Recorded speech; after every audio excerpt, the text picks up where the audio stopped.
Hi guys, how you doing? Senior Gaming here, and in today's episode I'm bringing you Dragon Knight's Idol and we're gonna discuss Companion. So Companion, for a reason, it's actually very important. That's why we got a tab of Companion second from the left hand side. First one, obviously, grow is responsibility of growing your character strongest, and then Companion is gonna be our pets. So as you see, there is a lot of company, aka companions, just right behind the character, and if we actually click on it, we can review all of them.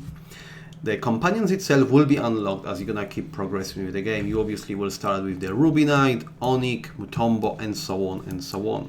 So obviously the first question you might ask is actually the last pet or the last companion the strongest, and I shouldn't really bother leveling, the first one or the second one? And the answer is no. Actually, every single one of these pets will benefit you in some way. So clearly I've got some numbers and the science behind it to tell you exactly what I mean by that. So if we actually quickly compare a Ruby Knight, which got a total damage of 526G, but the skill cooldown is only at 548. And when we actually scroll all the way down to Pendem, he actually does so much more damage, but the skill cooldown actually happens every 19.3 seconds.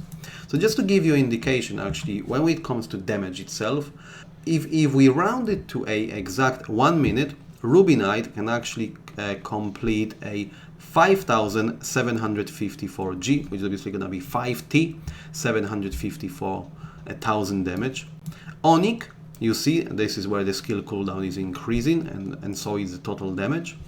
Onyx can actually do 5220. Mutombo, on the other hand, can do 7493, but we need to bear in mind this is only one target in comparison to others where we're talking here about splash damage. So for a normal farming monsters, splash damage is going to be great. For the boss battle itself, this is where one target will come handy. Then we got Ellie. She's using a heal skill, so I wouldn't cast here any damage deal whatsoever, but it's definitely something you want to level up. It will help you to heal your character in these rough moments when you're trying to progress with the stages. Then we're talking Colt with 3644. Then we've got Mighty with 4224, and finally Pendom with 5012, and it's one target.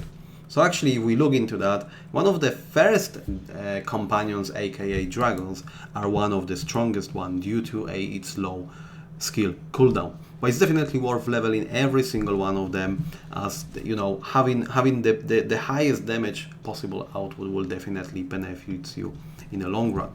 Now obviously we've got these two tabs of Breath of Fire and then Breath of Water. How we actually get in these gems? So we get in these gems for the dungeon itself. So you head over to dungeon and we actually talk about Dragon Dungeon. In here we will be obviously trying to progress as far as you can, and as you see, the progressing actually increases your chance for the best gear in a game. The gear itself is a dragon gear, and every single time when you don't use a dragon gear out of this selection, it will give you all these necessary gems in order to level up your companions. So I'll just give you an example and let's just do a couple sweeps. So we go here, and actually we managed to land on a best weapon, which is mythical, but currently the two statistics you should be focusing always, it should be a final attack and a dragon attack. Final attack is actually the best stat in a game itself, and therefore here we're talking 10%, I got a 56, so I will be dismantling this. And as you see, currently we've got both gems which we have seen earlier on. Okay, so I'll do a couple more. So here we've got a great legendary, and I'm only interested in mythical from this point, so therefore I'll be doing a quick dismantle. So you'll be coming here obviously every single day, having these keys, and then you'll be sweeping it for the best gear possible, and a co-product from all the gear you don't want is going to be gems which you need to level your companions. So if we come back to a companions now, obviously Breath of Water will be responsible for the cool time. So the times which we have seen on a skill, the more we invest in that, obviously the shorter the cooldown will be, and essentially your companions will be able to use skill more and more efficiently. And when it comes to a Breath of Fire, this is where we're gonna start increasing an attack damage itself. And my recommendation and my strategy is very, very simple. All I'm trying to do is I'm just trying to spread this very evenly. So as you see, if we scroll all the way down, we're talking here 5,700%, and I'm trying obviously my best to get it close around the same numbers. Yeah, we just level up slightly more, and then obviously what I'm gonna do, I'm gonna go with the next bracket for myself, and it's gonna be 5,800, and I make sure every single companion is at the same level.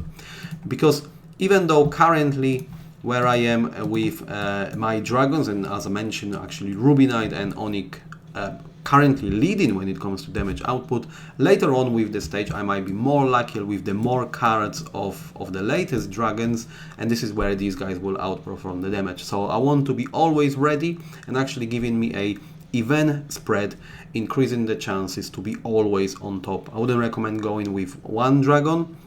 You want to obviously utilize damage from every single one of them, because the priorities, or how powerful they are, it might change at all time as you're gonna progress with the game, and how lucky you're gonna get with these additional cards. Okay, so I hope you found this video useful, guys, and as always, I'll see you next time.